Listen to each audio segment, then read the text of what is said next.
Hi everybody, I'm excited to be here. Going to do a really short introduction because this is an important conversation. I want to get right to it. This is Jeff, this is Marc, Center of Social Innovation, heroes of mine. And a while back, Jeff and I were keynoting a conference, and Jeff talked about racism and homelessness, and it blew me away. It's an important conversation. What's really amazing is that it's continued, and you two have even been at the White House talking about racism and homelessness. And that's what we're going to talk about today. You want to bring us in? Sure, I'll give it a shot, Marc, and then you can fill in the gaps. Marc, it's great to talk with you. Great to have you here at our office in Boston.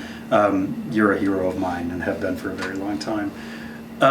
We've gotten involved with really launching a national initiative around racism and homelessness, and it's felt like this is a conversation that needs to be had and nobody's having it. We all open our eyes on the streets and in shelters and see dramatic numbers of people of color, and yet there's been very little analysis of why that is or discussion of what to do about it.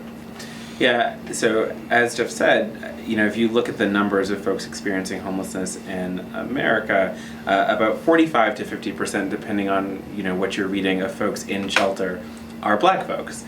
And that has to strike you as immediately outrageous, given that Black folks make up about 13% of the overall population. To then say that they're 50% of folks sheltered is an enormous disproportionality. And so Jeff and I have been involved in sort of first just pointing that out. Hey, we have a problem. There's a problem, folks. Right.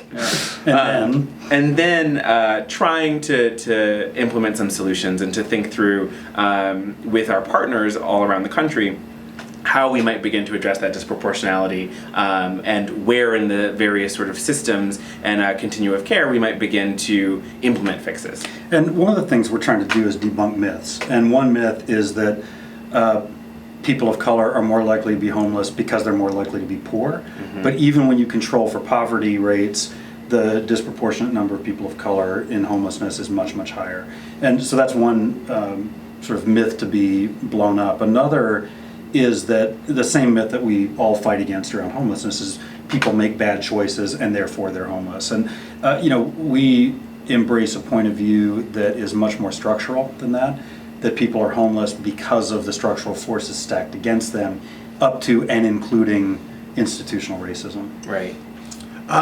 For the sake of this conversation, and we're going to try to keep this video brief, I think we already screwed that up. You did, yeah. So I will link to some other content in the body of this post.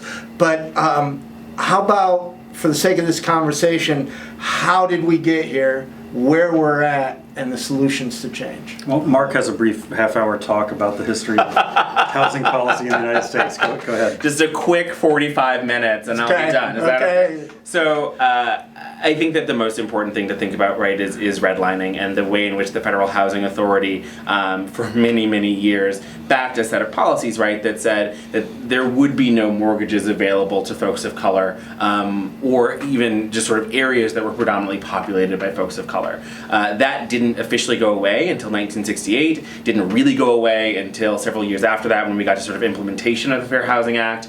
And so when we think about the fact that Black folks have been locked out of the housing market until about the early mid-70s, it makes a natural sort of sense, right, that we would see what we see, which is Black folks are more likely to be renters, more likely to, in the event of some, a devastating life event, not have access to the kinds of network capital that white folks have, right? So if I am a Black person, but if I were a Black person who, suffered some catastrophic event, I'm a renter.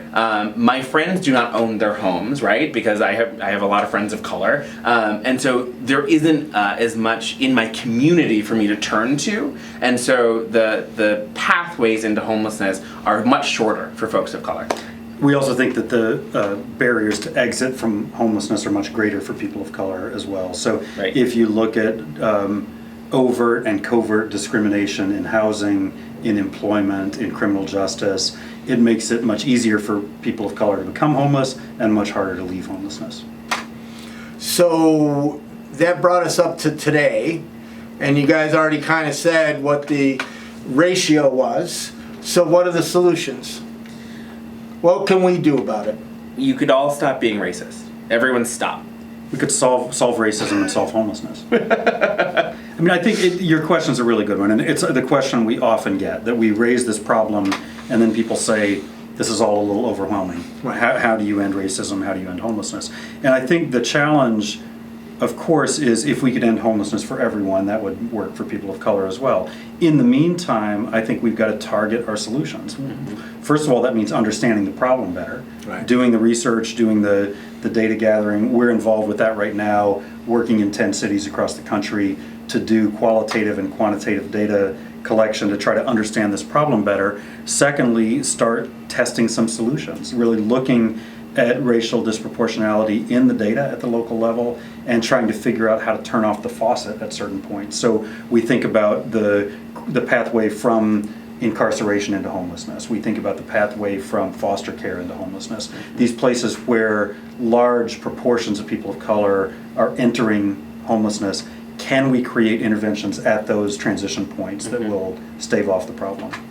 And I think another thing to think about is that, you know, we say this all the time, but there is no silver bullet for racism, right? Like it is part of an ongoing process of breaking down centuries of institutions in America and interrogating their intent, their structure, and their outcomes, and then redoing them as necessary. And that process is a process. It is not a series of trainings. It is not you know, an institute summit. It is a really intensive process that we have to commit to engaging in as a country. These systems weren't built by accident, and they're not going to be dismantled by accident. Or in a day. Or in a day. True. People are watching this, maybe they work in the homeless sector, maybe they work in a different sector, and they see racism at work, or racism in their church or their school, or whatever. And it's a difficult conversation. They want Or to do in a presidential election even. and you had to go there, didn't you? So, how do you start this conversation in a way that people will feel safe enough? Right. You know, because I'd be honest, when you first took the stage and brought this up, I was like, no, oh my gosh. And I am so amazed that it's getting the traction, that you guys are going around the country talking about this. I didn't think that would happen.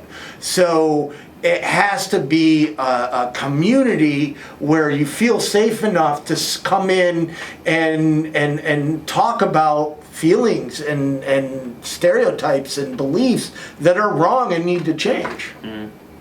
And for white folks, that means owning your white privilege and wrestling with that, and owning your own implicit biases, and trying to figure out a new set of intellectual constructs and skills to break down your own racism within your mind, within your heart.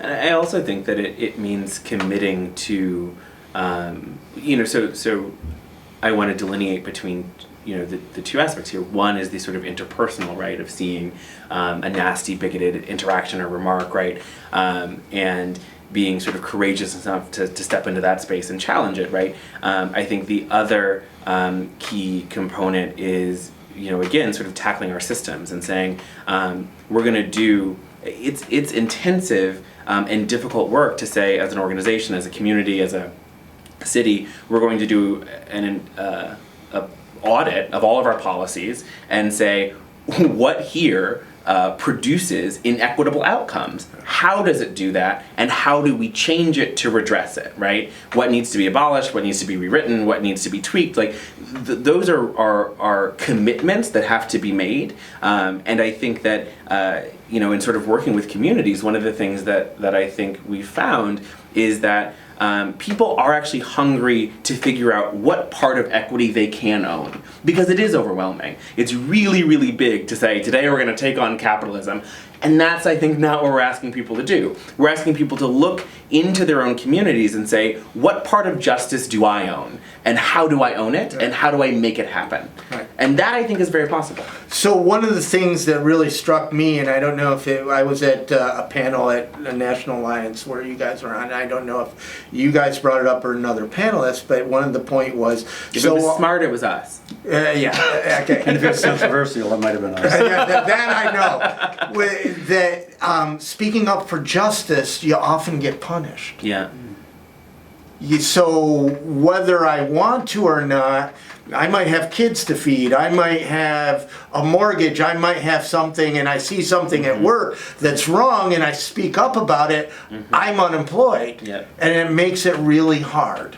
So I remember that. I remember that very explicitly. It wasn't us. But I think that one of the things that is really important is, one, to point out the absurdity of that construction, right? Any world in which I would expect to be punished for trying to engage in an equitable process or create a more just society, we need to think that through. And if that's the world we live in, we need to think about how are we choosing to reinforce that world, and how can we begin to undercut those reinforcements, first and foremost. And then I think the second thing is, for not to be overly combative, but to be a little combative, I think that we need to seek redress inside our systems of justice, such as they are. I encourage everyone to have close contact with a lawyer if that's what you think is going to happen to you at your place of employ, right? To work with your colleagues, your neighbors, whoever is sort of part of the institution or the situation that you're engaged in, to say, we're going to come together and we're going to challenge this, and we're willing to take it to the legal system, we're willing to take it to whatever higher authorities might be the arbiters here to ensure that if there is punishment, that will be punished, right? Because that's not the world we live in. Well, so I'm one of those people. Many years ago, that's how I left the television industry, because they wanted to fire Mexicans. And I screamed real loud about it. The only thing that changed was me. But we lived in a world that didn't have social media back then. I remember I went to lawyers and they wanted a retainer. I went to the news media, even the Hispanic news media, and they wouldn't touch it. And one of the things that I am so grateful for today is that we have a way that if you're wrongly punished for speaking up, we now have the tools to get a lot of attention. Yeah. But it is still scary that when you make that decision, I personally think it's the right decision for standing up for justice. But I also don't have kids that are dependent on me. Right. So as people grow into this conversation, and let's say if they work in homeless services, which we were talking earlier today, there's diversity problems probably in every sector. Let's just not talk homeless services. But it's very evident in homeless services because the people we serve are predominantly black. How do people get more information? How do they find you? Are there other resources that they can continue this conversation? Well, they can certainly find us on our website, center4si.com with the number 4. Also, we're on Twitter and YouTube and Facebook and LinkedIn. And we'll put them all there. Put them all there. Marc can connect you with us. But yeah, check out our website. Our new initiative is called Spark, Supporting Partnerships for Anti-Racist Communities. And that's been generously funded by the Oak Foundation to really get us going with this national 10-city effort. There's information about Spark on our website. I blog on HuffPost. We both blog and podcast and all that. So we're out there in the ether. You can find us. Good. Anything else that you'd like to say closing it out? I'm going to steal your line. My line? Your line. Well, I hope it's not the one I was about to say. Oh, man. Go ahead. Probably is. No, I'll steal somebody else's line then. I think that it's really critical that as we engage in this, we remember that what we're engaging is fundamentally a conversation, and that it is really, really critical that we enter into it with the knowledge and the understanding that it's going to be painful and weird, that it's not going to happen overnight, but that it has to be done. And we cannot continue, right? It's 2016. We cannot, in good faith, continue marching into the future with a system where, on any given day, the vast majority of black folks are hyper-policed, are experiencing homelessness, are incarcerated. That can't be the America we go into 2017 accepting, right? It'll still be there, but at least let's stop accepting it. And I would finish that thought that the conversation is difficult and essential, and the conversation's not enough. Mm-hmm. The talk is great, but we've also got to take action. And people often ask us, what do we do? Okay, there's a problem, so what do we do about it? The simple answer is do something. There's so much work to be done to dismantle racism at the community level, at the national level. I'll leave folks with the possibly overused but still powerful quote from Theodore Parker by way of Dr. King, by way of President Obama, that says, the arc of the moral universe is long, but it bends towards justice. And Obama went ahead and added, but it doesn't bend by itself. We have to force justice. We have to fight for justice. We have to continually wake up every morning and recommit ourselves to justice. Great last words. Check out the links below. I'll put many on. Reach out to Jeff and Marc, and let's talk about it, but let's do something too.